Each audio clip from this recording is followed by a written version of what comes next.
This is a problem from section 4.2, problem similar to your homework. It says, assuming that there's a 50-50 chance of getting a boy, suppose a couple has 3 children, find the sample space for this scenario. What we're going to do is construct what's called a tree for this, and we're going to represent each child as a column of boy or girl. For the first child, you either have a boy or a girl. Now, after you have either a boy or a girl, your second child would be either a boy or a girl as well.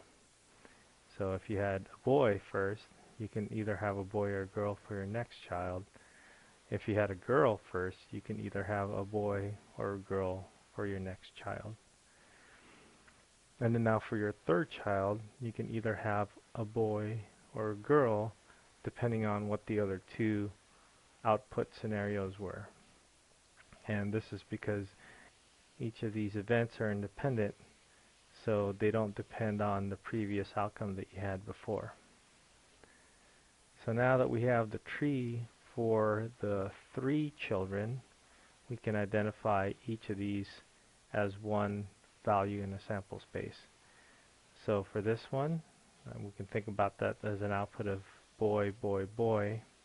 For this one, we have a boy, boy, or a girl. For the next one, we have a boy, girl, or a boy. And then we have a boy, girl, girl, etc.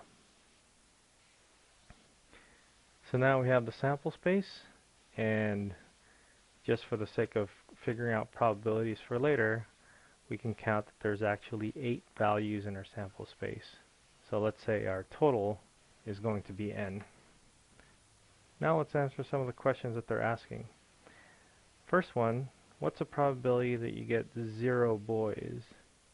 So what we can do is we can scan through all the possible outputs and see where there are no boys at all. And for that, there is only one scenario when that happens. So that event where you get 0 boys is GGG, and there's only 1 out of 8. So we can write this as the probability of 0 boys, and then this probability is 1 out of 8. Now let's look at the probability if you get exactly 2 boys.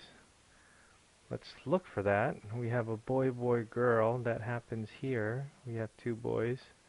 Boy, girl, boy. And that's another place where we have 2 boys. And then girl, boy, boy is our third and final scenario where we have 2 boys exactly.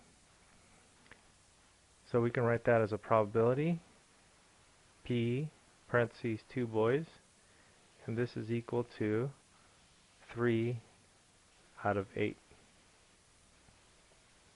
Our last problem is asking us what the probability is of getting exactly 1 boy.